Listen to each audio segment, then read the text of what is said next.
안녕하세요. 오늘도 사연살롱을 찾아주셔서 감사합니다.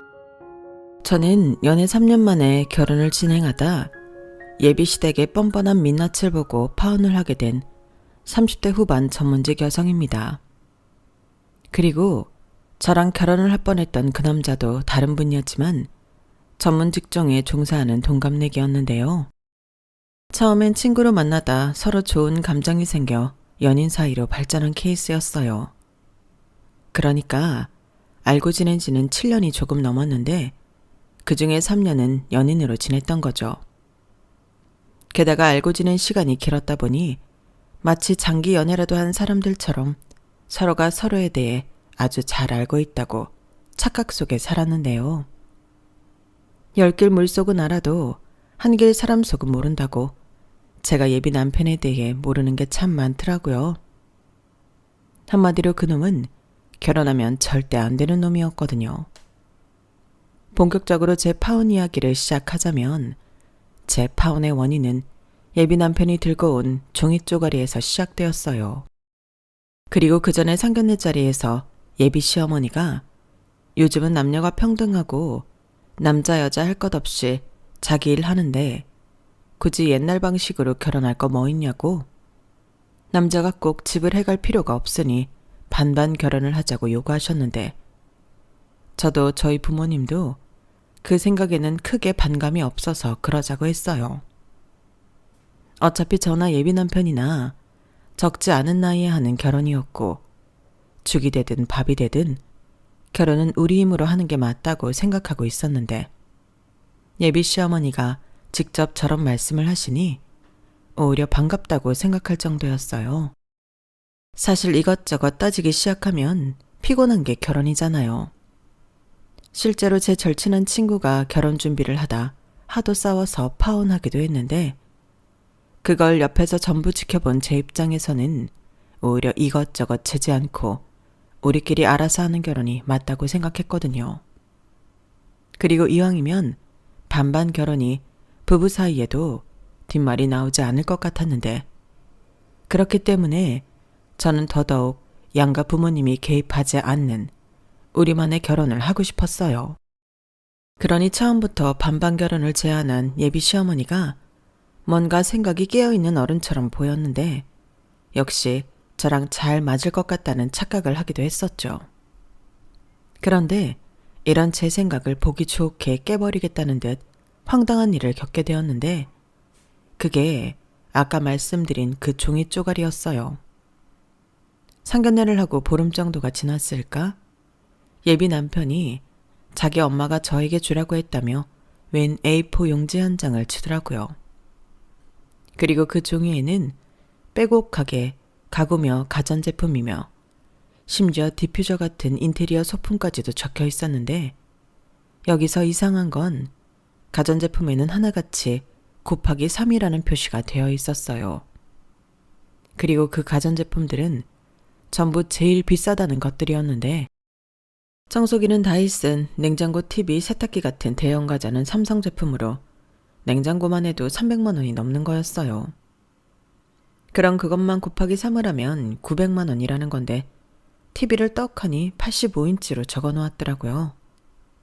참고로 저희가 신혼집으로 받은 집 평수가 27평이었는데 27평 거실에 85인치 TV라니 말도 안 되는 사치였어요. 그리고 그것들도 전부 곱하기 3으로 되어 있었는데 자세히 목록을 보니 토스트기에 에스프레소 머신 같은 것들도 곱하기 3이 되어 있더라고요. 그래서 저는 황당한 얼굴로 그 종이를 다시 예비 남편에게 건네며 이게 다 뭐냐고 물었는데요. 예비 남편은 대수롭지 않다는 듯 자기 엄마랑 누나가 우리 혼수 목록을 정리한 리스트라고 하더군요. 저는 아무렇지 않게 말을 하는 그 남자의 태연한 태도에 화가 났어요. 그래서 대뜸 아니 반반 결혼이고 혼수는 우리가 사용하는 물건인데 왜 이걸 우리가 아닌 다른 사람이 정하냐고 따졌는데 자기 엄마한테 세뇌를 당한 건지 이렇게 말을 하더라고요. 살림도 살아본 사람이 잘 안다고. 엄마랑 누나가 경험이 있으니까 도움을 준 거지. 이거 알아본다고 엄마랑 누나 엄청 바빴어. 아니, 누가 해달라고 했어? 그리고 여기 곱하기 3은 뭐야? 이걸 왜 3개씩이나 사? 한두 푼도 아닌데. 아, 그거? 우리 엄마랑 누나네 가전제품이 연식이 오래돼서 우리 살 때 같이 사라고 표시해둔 거래. 이렇게 같이 사야 할인도 많이 받고 좋다고 하더라. 나는 잘 몰라. 아무리 몰라도 그렇지. 이런 걸 아무렇지 않게 가져오면 어떡해? 그리고 우리 반반 결혼하는 거 아니었어? 자기는 이렇게 크고 비싼 물건들이 우리 신혼집에 어울린다고 생각해? 여기 곱하기 3도 그래. 그럼 이 돈은 누가 내는 건데? 자기가 내는 거야? 아니면 할인만 받고 어머님이랑 형님이 내시는 거야? 뭘 또 그렇게 정색을 하고 따지냐? 나는 그냥 이거 갖다 주라고 해서 가져온 것 뿐이야.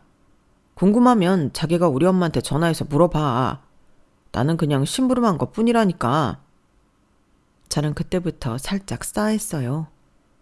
예비 남편이 자꾸 우리 엄마, 우리 누나 하는 것도 거슬렸고 굳이 이런 수고까지 하며 혼수 목록을 리스트업을 한 예비 시어머니의 의정도 어느 정도는 짐작이 돼서 더 짜증났는데 그래도 상견례 때 당신이 하신 말씀이 있으니 이건 확인해 봐야겠다고 생각했죠. 혹여 제가 짐작하는 대로 이 혼수 목록을 저더러 장만하라는 거라면 그때는 싸우든 제가 할 것들만 정리하고 나머지는 예비 남편한테 네가 하라고 시키든 할 생각이었어요. 그리고 예비 시어머니는 마치 제가 연락을 할 줄 알았다는 듯이 이 종이가 뭐냐고 묻는 저의 질문에 대수롭지 않게 말씀하셨는데요. 그 종이 내가 생각을 좀 해봤는데 아무리 반반 결혼이라고 해도 예단은 받는 게 맞는 것 같아서 마침 우리 집 가전제품들이 오래돼서 바꿔야 하기도 하고 그래서 겸사겸사 우리 딸이랑 돌아다니면서 시장조사를 좀 해봤지. 너희 둘 다 일하라 결혼 준비하랴 바쁘잖아. 내가 니들 수고 덜어준 거야.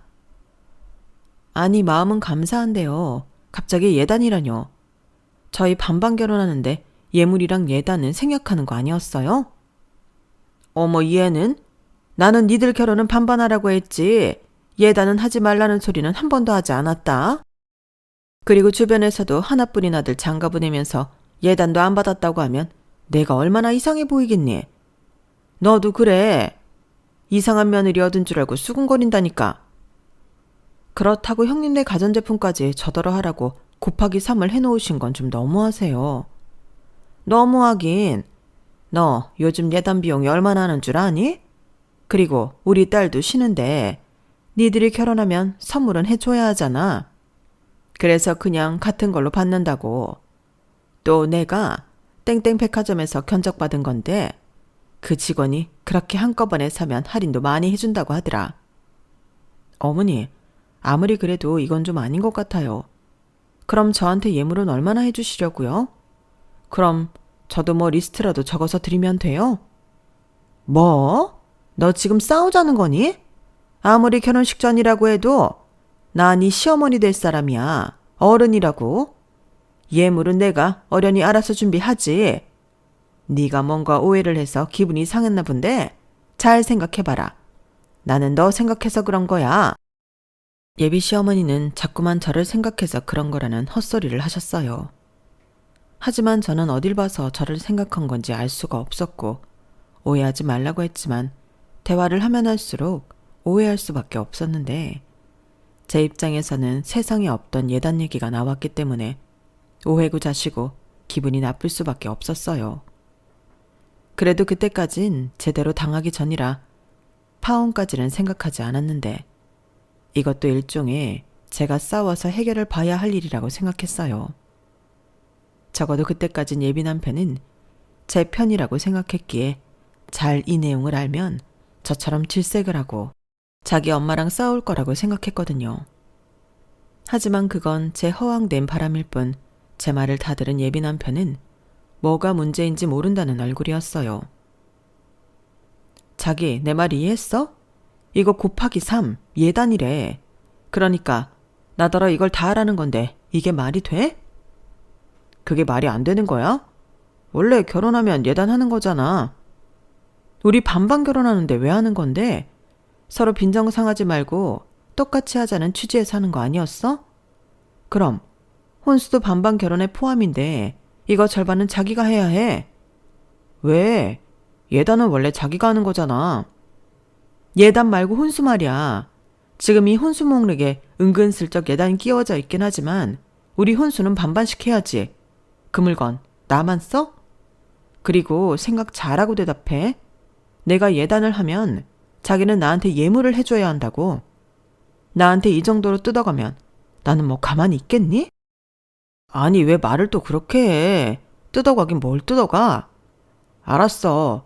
나도 어느 정도는 과하다는 거 인정해.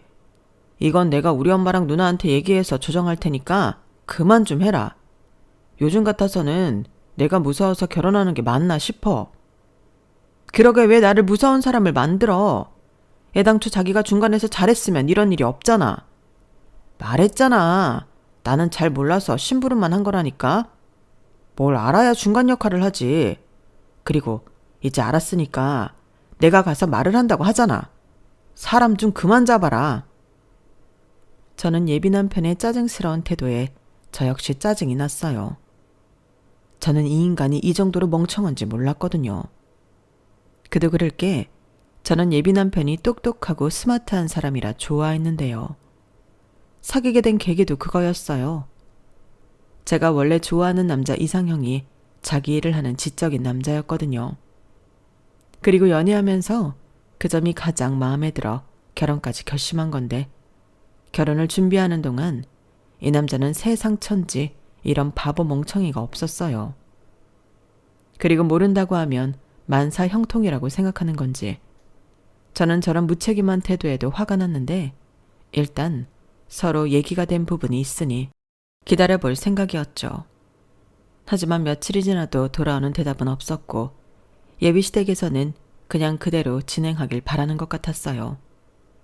아니, 말을 하긴 한 건지 어쩐지 예비 남편은 저를 피하는 것 같았는데 아무리 생각해도 예단이랍시고 그 가전제품을 전부 사주는 건 영 마음에 들지 않았죠. 그래서 너도 한번 당해봐라 하는 마음으로 저도 버텨볼 생각이었는데 약간의 호기심으로 그 리스트에 적힌 물건들을 조회해서 값을 계산해봤더니 1억 가까운 견적이 나오더라고요. 사실 리스트만 봐도 그 정도 금액은 나올 것 같아 놀랍지도 않았는데 그래도 정확한 금액을 보니 화가 나는 건 어쩔 수 없었어요. 저희가 계약하기로 한 그 아파트 보증금이 다 해서 2억 2,500이었거든요. 그런데 혼수가 1억이라니 아무리 좋게 생각해보려 해도 말이 안 되는 거였어요. 그렇잖아요. 그럴 돈이 있으면 차라리 더 넓은 집을 찾는 게 맞죠. 아니, 3억이면 집을 살 수도 있는데 그럴 돈을 이렇게 쓴다는 건 돈을 그냥 쓰레기통에 버리는 것과 다르지 않다고 생각했어요. 물건이란 게 처음에야 새 제품이고 신상이지. 쓰다 보면 유행 지나고 성능도 신제품에 비해 떨어지잖아요. 게다가 자가도 아니고 전셋집에 그런 초호화 물건이 어울리기나 하나요? 하지만 또 리스트대로 해가지 않으면 나중에 뒷말이 나올 것이 뻔해 보였는데 사고방식이 깨어있는 분인 줄 알고 좋아했다가 제대로 뒤통수를 맞은 기분이었어요. 그래서 저희 엄마에게 리스트를 보여주며 이럴 때는 어떻게 하면 좋을지 상의를 하게 되었는데 저희 엄마도 생각지도 못한 혼수와 예단 요구라며 깜짝 놀라시더라고요. 아니 뭐 TV나 냉장고 같은 거 하나씩은 해달라고 할 수는 있는데 이건 거의 가전제품을 싹 다 바꿔달라는 거 아니니? 그것도 자기 집만 아니고 딸 집까지? 어머나 세상에 무슨 욕심이 이렇게 많아. 상견례 때는 그렇게 안 봤는데 라고 말씀하셨는데 제 기분을 의식하시는 건지 저에게 뭐라고 딸을 말을 하진 않으셨어요. 아마 저희 엄마 입장에서는 이걸 다 하라고 할 수도 하지 말라고 할 수도 없었겠죠. 하지만 여기서 확실한 건 어느 누구한테 얘기를 해도 시어머니가 준 혼수 리스트는 어이없는 요구라는 거였는데요. 해줄 마음도 없었지만 이걸 다 해줬다가는 저를 만만한 호구로 알 것이 분명해 더 약이 올랐어요. 그리고 그런 생각을 하게 되자 그 리스트 종이가 저에겐 일종의 호구 며느리 테스 용지처럼 느껴졌는데, 그래서 예단을 이 정도로 해줘야 한다면 저도 그에 상응하는 예물을 요구해야겠다고 생각했죠. 그래서 평소에는 관심도 없던 고가 브랜드 귀금속과 명품들을 뒤져 저도 나름 화려하게 예물 리스트를 만들어 봤는데요. 지금 생각하면 저 또한 유치하기 짝이 없는 짓을 한 거였지만 자기들도 이게 얼마나 황당한지 느끼게 해주고 싶었어요. 이에는 이, 눈에는 눈이라고 하잖아요. 그리하여 그 집의 심부름꾼인 예비 남편한테 나도 예물 리스트를 적어봤다며 자기 엄마 갖다 드리라고 했는데 그 리스트를 본 예비 남편이 저한테 이게 다 뭐냐고, 꼭 이렇게 해야 하냐고 따지기 시작하더군요. 아니, 자기 엄마가 종이 줄 때는 아무 생각 없이 가져와 놓고 왜 제가 준 종이에는 토를 다는 건지 제가 기분 나쁘다고 노골적으로 얘기하니, 그러자 예비 남편은 그게 이거랑 같냐고 저를 가르치기 시작했어요. 온수는 우리가 사용하는 거지만 예물은 아니잖아. 이거 봐. 평소에는 명품 관심도 없으면서 샤넬 가방도 있네. 샤넬 가방을 뭐 나랑 같이 들 거야? 이렇게 황당하다는 듯 열변을 토했는데 그런 예비 남편의 태도를 보니 내로남불이 따로 없다는 생각이 들더군요. 자기도 황당하니? 나도 마찬가지야. 이게 처음부터 자기가 혼수 리스트를 가지고 온 게 문제였다고. 우리 반반 결혼한 거잖아. 그럼 우리가 알아서 혼수용품 마련하면 되는데 왜 이딴 종이를 받아와서 이런 사단을 만들어? 예단 얘기도 그래. 자기가 중간에서 잘랐어야지. 왜 나한테까지 넘어오게 하냐고. 그럼 내가 거기에 대고 자기 엄마한테 뭐라고 해? 시집도 가기 전에 싸움이라도 하라는 거야? 뭐? 자기 엄마? 너 아무리 화가 나도 말이 좀 그렇다. 그래. 내가 몰라서 중간에서 실수했다 치자. 그래도 어떻게 똑같이 이래? 그래야 알지. 잔말 말고 그 예물 리스트 자기 집에 가지고 가서 보여드려. 그래야 나도 다음 딜을 하지. 다음 딜? 또 무슨 딜? 뭐긴 우리 예정대로 예물 예단 없이 우리가 알아서 결혼 준비하는 거야. 나는 자가도 아니고 전셋집에 그 비싸고 큰 제품들로 집을 꽉 채울 마음이 없거든. 그럴 돈 있으면 최대한 아껴서 집을 사야지. 안 그래? 그야 그렇긴 하지. 이왕이면. 그러니까 그거 가지고 나서 제대로 말하라고. 기회는 이번이 마지막이야. 이번에도 나 실망시키면 그땐 끝이라고. 알겠어? 예비 남편은 그 이후 제 말에 입도 뻥긋하지 못했어요.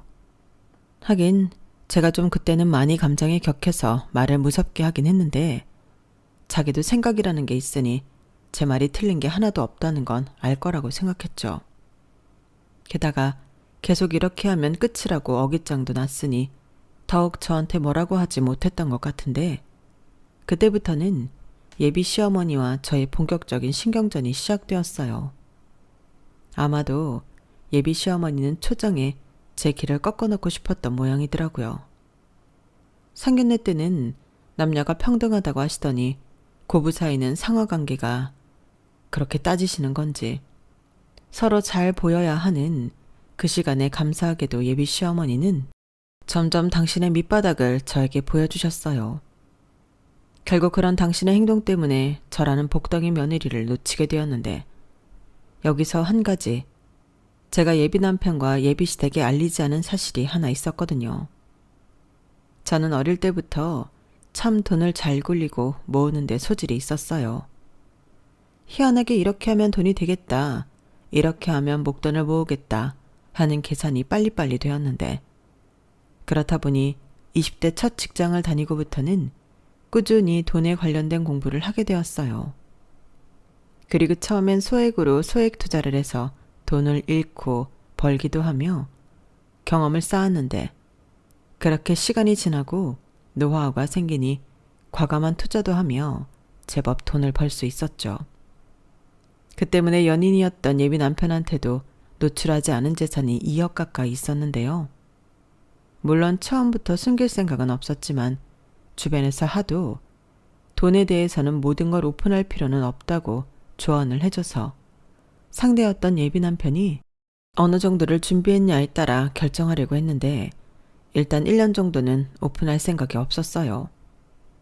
그 후에는 조금씩 투자 수익이라며 오픈할 생각이었는데 걱정하지 않았던 돈 문제가 결혼 전부터 발목을 잡으니 저는 제 결혼을 위해서라도 이 사람들의 됨됨이를 알아봐야겠다고 생각했죠. 그래서 그 첫 번째가 원하는 예단을 해주는 대신 예물을 어떻게 해줄 건지 그걸 알아보는 거였는데요. 분명 자기 아들에게 예물 리스트를 받았을 때 예비 시어머니는 며칠이 지나도 연락이 없었어요. 제가 예비 남편에게 몇 번이고 리스트에 종이 드린 거 맞냐? 왜 아무 말도 없으신 거냐? 재차 확인도 했는데 예비 남편은 모른다고 짜증을 내더라고요. 그래서 왜 짜증을 내냐고 저도 똑같이 화를 냈고 그때 그 남자는 저 때문에 지금 자기 집 분위기가 엉망이 되었다고 했는데요. 그걸 왜 내 탓을 하냐고 따지니 그 남자 그러더군요. 나는 결혼이 이렇게 스트레스 받는 일인 줄 몰랐어. 그냥 남들 하는 것처럼 하면 되는 거 아니야? 왜 결혼도 하기 전에 우리 엄마랑 싸우려고 드는 건데? 나는 네가 그런 여자인 줄은 몰랐어. 이런 소리를 하는데 순간 저도 화가 나서 결혼이고 뭐고 엎어버리고 싶었어요. 서로 평생을 함께 하려고 하는 결혼인데 이럴 일인가 싶어 서로 시간을 갖기로 했죠. 그러자 그 남자는 자기도 성질이 났는지 알겠다고 했고 그렇게 저희 결혼 준비는 올 스톱이 되었는데요. 제가 집에서 혼자 끙끙 앓고 있으니 그걸 보다 못한 저희 엄마와 여동생이 파혼 이야기를 먼저 꺼냈어요. 저희 엄마 말로는 제가 혼수 리스트라는 걸 가지고 왔을 때부터 이 결혼을 말리고 싶었다고 하시더라고요. 그런데 제가 그딴 리스트를 받았음에도 파혼 얘기를 하지 않아 제가 그 남자를 어지간히 좋아하나 보다 라고 생각해서 말을 못했다고 하셨는데 이렇게 끙끙 앓고 있는 모습까지 보니 도저히 안 되겠어서 여동생과 이야기에 파혼 이야기를 하게 되었다고 하셨어요. 아, 네가 뭐가 아쉬워서 그런 집에 시집을 가. 전에는 엄마가 아무 말도 못했지만 하나를 보면 열을 한다고 저렇게 자기만 생각하는 집에 시집가면 너만 고생해. 그래 언니야. 언니 너는 평소에는 엄청 똑똑한 척하면서 왜 그런 집 남자를 만났어? 그리고 그 남자도 그래. 마마 보이냐? 자기 엄마가 자기 욕심만 부리면 자기가 먼저 뭐라고 해야지. 장가를 누가 가는 건데? 언니 너 정말 그 집에 시집갈 거 아니지? 몰라. 지금 나도 머리가 터질 것 같거든. 이미 전셋집 계약도 했지. 사람들한테 결혼한다고 이야기 다 했는데 뭐부터 어떻게 수습해야 할지 모르겠다고. 어디 그뿐이야? 나 사람들 입에서 오르내리는 거 딱 질색인 거 알지? 파혼해봐. 얼마나 많은 소문이 퍼지겠어. 그런 생각을 하면 파혼도 쉽지 않단 말이야. 그리고 내가 먼저 파혼 얘기해봐. 집 계약금이랑 각종 위약금 내가 부담해야 할걸? 그러니까 언니 네 말은 남들 보기 쪽팔리고 돈 아까워서 파혼 못한다는 거야? 아니 자기 인생이 걸린 일인데 그깟 돈이 대수고 쪽팔린 게 대수냐고. 그래 수연아, 이건 소연이 말이 맞다. 괜히 후회하지 말고 잘 생각해. 엄마는 이 결혼 안 했으면 좋겠다. 아빠도 마찬가지야. 엄마가 자세한 얘기는 안 했는데 너 힘들어한다고 하니까 그럴 거면 가지 말라고 하라고 했어. 저는 엄마와 여동생의 말에 순간 너무 자괴감이 들어서 힘들었어요. 나름 이만하면 괜찮은 사람이라고 결혼까지 결심한 건데 가족들까지도 뜯어말리는 결혼이라니. 내가 이렇게 사람 보는 눈이 없었나? 짜증이 나더라고요. 그래서 이왕 깰 결혼이라면 이 사람들이 어디까지 바닥인 건지 확인해보고 싶었는데요. 이건 또 무슨 심보냐고 생각하실 수 있겠지만 나중에 후회를 하지 않으려면 저도 확실하게 그 바닥을 봐야 한다고 생각했어요. 그래서 이번에는 예물 리스트보다 조금 더 파격적인 제안을 예비 남편과 예비 시어머니에게 해볼 생각이었어요. 자기야, 내가 생각을 좀 많이 해봤는데 1억 혼수를 할 바에는 그냥 내가 집 보증금을 다 할게. 대신 계약자는 내 이름으로 하고 자기 돈으로 어머님이 얘기한 혼수하자. 자기 돈이니까 어머니 댁이랑 형님 댁에 가전하는 것도 뭐라고 하지 않을게. 정말? 정말 그렇게 해도 되겠어? 자기 말대로 나도 똑같이 예물 리스트대로 받는 건 양쪽 모두 돈질을 하는 것 같고 합리적으로 생각하려고. 야, 우리 자기 쿨하다. 알았어. 그럼 나야 땡큐지. 엄마랑 누나한테 생색도 나고. 그럼 자기 예물은 안 해도 되는 거다. 내가 말을 못해서 그렇지 그 예물 리스트 때문에 우리 엄마 알아두었어. 세상에 그런 말도 안 되는 리스트가 어디 있냐고 하더라. 그건 자기가 생각해도 과했지? 과하다고? 그럼 그 곱하기 3 가전 예단은 안 과하니? 과한 걸 요구하셔서 나도 과하게 요구한 거야. 그리고 내내 말이 없어서 내가 보증금 다 하겠다고 하는 건데 요점은 알고 있어야지. 알겠어. 우리 이러다 또 싸우겠다. 그래. 나 요점 파악 다 했고 합리적으로 하자. 됐지? 저는 어차피 파혼할 생각이었기 때문에 혼자서 좋아 죽는 예비 남편한테 과감하게 질렀어요. 신혼집으로 계약한 전세 아파트가 2억이 조금 넘었는데 혼수가 1억이니 그냥 보증금을 제가 다 하고 명의를 가져오는 게 미래를 위해서도 낫겠다고 생각했죠. 물론 결혼을 하지 않을 거라 제가 보증금을 전부 내는 일은 없을 테지만 그들이 어떻게 나오나 궁금했어요. 그런데 그 사람들은 제 생각보다도 더 고약하고 이기적인 사람들이었는데 예비 시어머니가 자기 아들 말을 듣고는 득달같이 전화를 하셨더라고요. 목소리만 들어도 신이 잔뜩 나 있었는데 그리고는 저더러 한번 만났으면 좋겠다고 하더군요. 저 역시 바라는 거라 그러자고 했는데요. 성질도 급하지 당장 내일 보자고 하더라고요. 어머니 저 왔어요. 그래 어서 와라. 배고프지? 우리 일단 밥부터 먹을까? 내가 우리 며느리 맛있는 밥 한번 사주려고. 와 감사합니다. 그럼 저 비싼 거 시켜도 돼요? 그럼 먹고 싶은 거 다 시켜라. 그리고 내가 할 말이 좀 있는데 혼수 말야. 내가 곰곰이 생각을 해봤는데 그 집이 니네들 집도 아니고 좁은 전세 아파트인데 혼수를 좀 줄여야 하지 않나 싶어서. 네? 줄인다고요? 그건 제가 작성한 리스트도 아니고 어머님이랑 형님이 적어주신 거잖아요. 그래 맞아. 근데 그때는 이왕이면 니들 좋은 거 썼으면 좋겠어서 뭘 잘 모르고 한 거고 지금은 생각해보니 우리 딸이 먼저 결혼을 한 선배지 않니? 그렇게까지 할 필요가 없다고 하더라고. 이사하면 가전제품들도 망가지고 하는데 전세 사는 동안은 가성비 좋은 걸로 쓰고 니들 집 사서 이사할 때 그때 좋은 걸로 하는 게 낫다고 하더라. 그래서 전에 저한테 주신 것 말고 다르게 혼수를 준비하시겠다는 말씀이세요? 그리고 혼수는 정우 씨가 아니라 어머님이 하시는 거예요? 아니, 혼수는 당연히 정우가 하지. 근데 걔가 뭘 아니? 걔는 돈만 내는 거고 물건은 나랑 지 누나가 봐서 결정해야지. 그래서 내가 이것저것 해서 혼수 리스트를 다시 작성했는데 그럼 어머님 댁이랑 형님 댁에 들어가는 가전들은 어떻게 되는 거예요? 예단으로 받고 싶다고 하셨잖아요. 그것도 그냥 없던 걸로 하기로 했다. 너 예물 안 받는다며? 그럼 예단도 없는 거지. 그래야 공평하잖아. 어때? 글쎄요. 제 입장에서는 그게 좋은 건지 잘 모르겠어요. 전에는 저더러 준비하라는 거였고 지금은 입장이 바뀌었으니 오히려 정우 씨만 좋은 거 아닌가 싶어서요.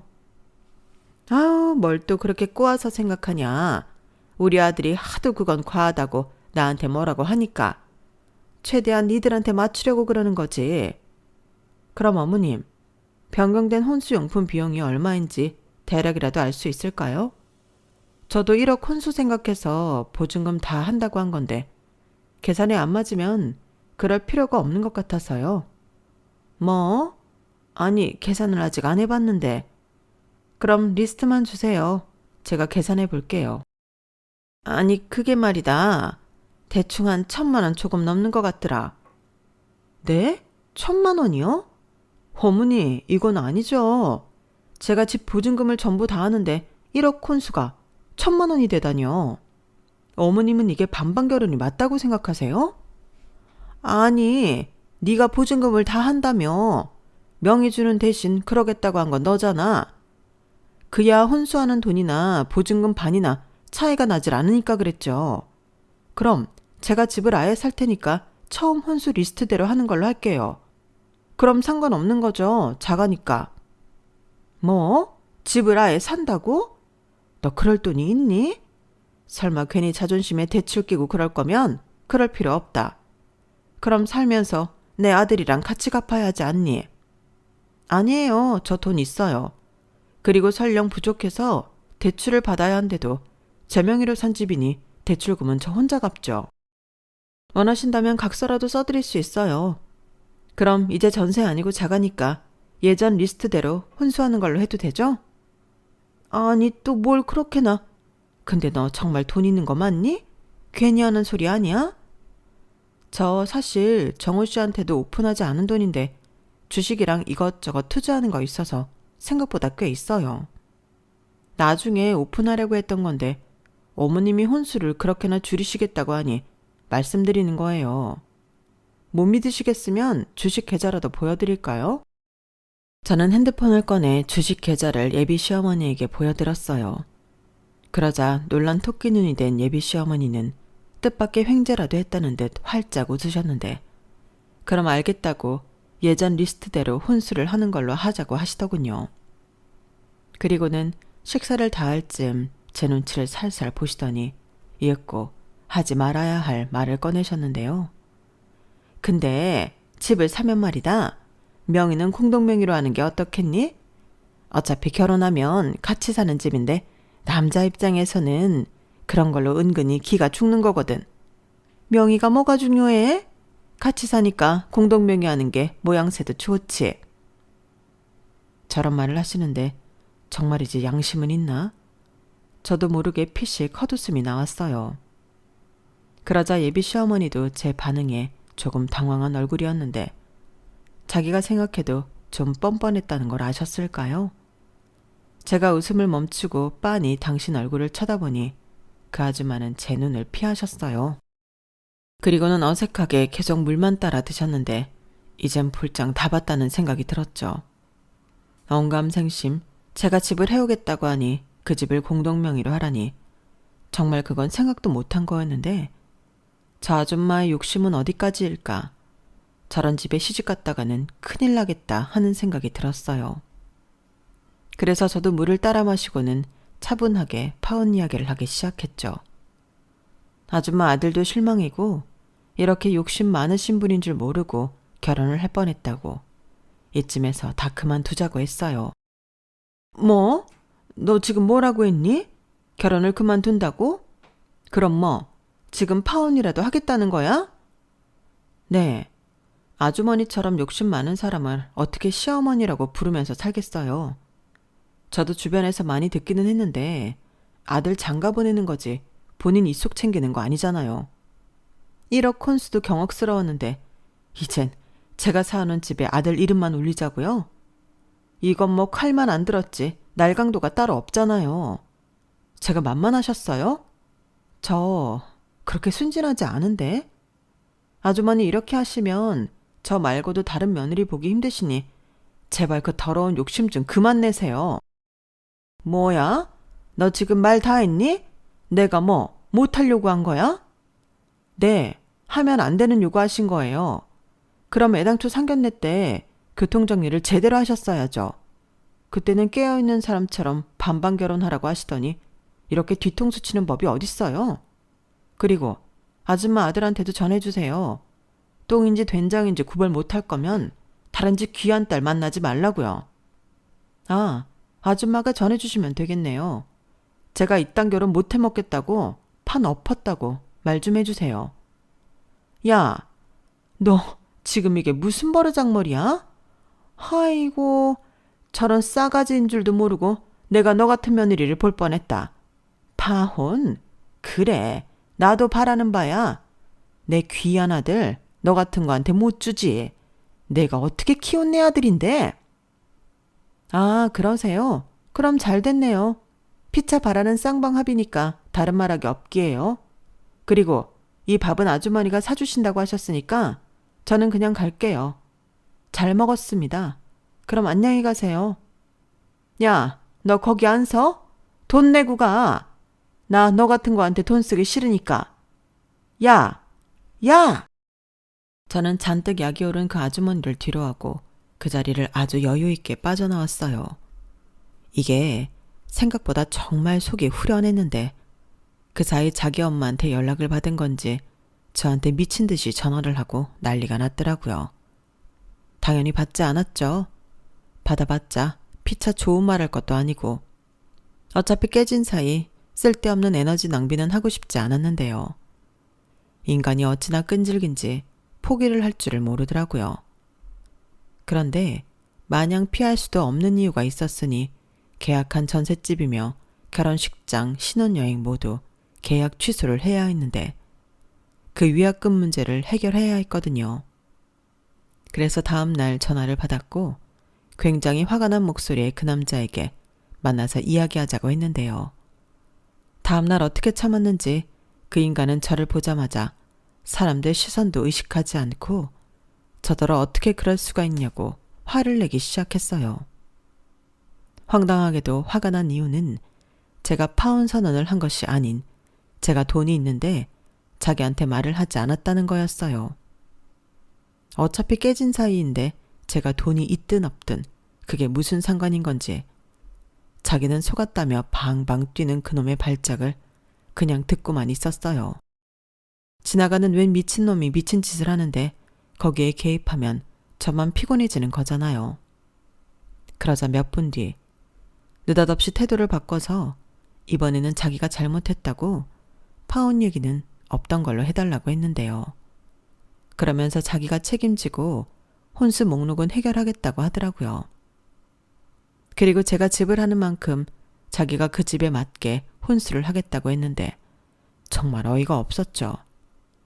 무슨 고무줄도 아니고 그놈의 혼수는 늘었다가 줄었다가 아주 자유분방했으니까요. 그래서 그 말에는 아무런 대꾸도 하지 않고 내 생각은 변함이 없다. 파혼할 거다. 강하게 말했는데요. 그러자 이번에는 절실했는지 사람들 많은 그 카페에서 무릎까지 꿇고 저에게 매달리기 시작했어요. 뭐 마지막 기회를 달라나요? 정말 창피해서 죽는 줄 알았다니까요. 자기야, 나한테 마지막으로 기회를 줘. 그럼 이번에는 정말로 자기만 보고 살게. 웃긴다 정말. 그럼 지난번에는 나만 본 게 아니었네. 그러니까 너는 결혼하면 안 되는 놈이야. 아니, 그런 엄마랑 누나가 있는데 어떻게 감히 장가갈 생각을 해? 뭐? 그렇잖아. 결혼이 무슨 장사야? 누가 더 이득 챙기나 경쟁하는 것도 아니고.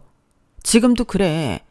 내가 생각지도 못한 돈이 있다고 하니까 이렇게 난리를 치는 거잖아. 진짜 너도 그렇고 니네 엄마도 그렇고 마음속이 청정하다. 아주 그린벨트감이야. 아니 그거는 오해야. 오해? 그래 오해라고 쳐. 그럼 나는 그냥 오해하고 파혼할래. 이미 5만 정 떨어졌어. 다시 못 붙여. 하물며 한 명도 아니고 둘. 아니지. 니네 누나까지 셋이잖아. 내가 거기서 어떻게 사니? 그리고 네가 이렇게 다시 나한테 매달리는 이유? 내가 몰라? 꿈 깨. 수연아, 아니야. 아니라고. 나는 할 말 다 했다. 그리고 모를 것 같아서 알려주는데 기회도 줬어. 그리고 이렇게 된 데는 나보다 그쪽 과실이 크니까 각종 위약금 네가 물어라. 그 말 하려고 만나자고 했어. 야, 아무리 그래도 이건 아니지. 네가 파혼하자고 한 건데. 그러게 왜 사람을 못 살게 구냐고. 그러니까 파혼하자고 하지. 그럼 다시는 보지 말자. 다른 친구들한테도 가급적이면 얘기하지 말고. 나는 괜찮은데 소문나면 쪽팔리지 않겠어? 그럼 영원히 안녕. 저는 그렇게 말하고 열받은 그놈을 뒤로하고 집으로 불이 나게 돌아왔어요. 그러자 그 뒤에도 그놈은 저한테 끈질기게 전화하고 난리였는데 아무리 생각해도 위약금을 자기가 전부 낸다는 게 부당하다고 문자를 보냈더라고요. 부당하다니 그런 말도 안 되는 혼수리트 가지고 올 때는 그런 단어를 몰랐나 봐요. 그리고 고민 끝에 저는 회사와 친구들에게 파혼 커밍아웃을 했는데요. 어차피 맞아야 할 매라면 빨리 맞고 시간이 약이다 하고 싶었어요. 그러자 며칠 동안은 제 이야기가 회사 내에 도는 것 같긴 했는데 신경 쓰지 않고 제 일에만 집중했더니 그것도 오래 가진 않더라고요. 금방 아무 일도 없었다는 듯 사람들은 저한테 관심도 없었는데 제가 괜한 걱정을 사서 했나 싶었어요. 대신 제 친구들은 달랐죠. 이유가 뭐냐부터 시작해 아주 궁금해 죽겠다는데 그래도 제 입으로 한 말이 있으니 마지막 그놈의 체면은 지켜줬어요. 물론 그놈이 사실과 다른 말로 제 체면을 구긴다면 그때는 아주 작정을 하고 떠벌려줄 준비가 되어 있었는데 그래도 한때 사랑해서 결혼까지 하고 싶었던 사람이었으니 그 정도 의리는 지켜주고 싶었거든요. 그리고 지가 생각해도 이건 지 무덤을 파는 거라 생각했는지 결혼 준비하는 과정에서 성격이 맞지 않아 파혼했다고 그럴싸하게 떠들고 다니는 것 같았는데 위약금도 다 물었겠다. 그 정도는 애교로 봐주기로 했어요. 제가 성격이 좋은 편은 아니긴 하니까요. 그리하여 저는 결혼 준비 2달 만에 파혼한 여자가 되었는데 다른 사람들도 마찬가지겠지만 가끔 저도 제가 파혼을 했다는 것이 신기해요. 파혼 혹은 이혼은 남의 얘기라고 생각했거든요. 네, 어쩌면 제가 결혼을 너무 쉽게 생각했을지도 모르겠어요. 그래서 다음에는 연애든 결혼이든 아주 신중하게 생각하려고요. 아직은 30대라 아무도 안 만나겠다 이런 말은 못하겠는데 대신 좋은 사람을 알아볼 수 있고 저 또한 좋은 사람이 될 수 있도록 노력하는 시간을 가져야겠습니다. 비록 파혼을 하긴 했지만 제 소중한 인생 파혼으로 구제했다 생각하고요. 혹시라도 파혼을 고민하고 계신 분이 있다면 저는 아니라는 생각이 조금이라도 들었을 때 그때 파혼하시라고 말씀드리고 싶어요. 정 때문에 혹은 손해볼까봐 망설이는 동안 가장 상처받고 스트레스 받는 건 본인이거든요. 제가 겪어보니까 그렇더라고요. 그러니 어떤 선택을 하시든 여러분들 본인을 우선시하는 게 좋을 것 같아요. 이 세상에 나보다 더 소중한 사람은 없잖아요. 내가 행복해야 나를 사랑해주는 사람들도 행복하다는 거 잊지 말기로 하고 제 사연은 여기까지입니다. 파혼 이야기가 꽤 길었네요. 지금 생각해도 그 남자뿐만 아니라 그 아줌마까지 참 별로인 인연인데 남은 제 인생에는 우연이라도 마주치는 일은 없었으면 좋겠습니다. 저도 다음에는 정말로 제 진짜 반쪽을 만날 수 있겠죠? 부디 그러길 바라며 지금까지 부족했던 책을 읽어주시고 들어주셔서 고맙습니다. 그럼 항상 몸과 마음 건강 잘 챙기시고 오늘 하루도 화이팅 하세요. 감사합니다. 여러분, 사연 댓글에 응원과 현명한 조언 부탁드려요. 좋아요와 구독은 저에게 큰 힘이 됩니다. 오늘도 좋은 일 가득하세요.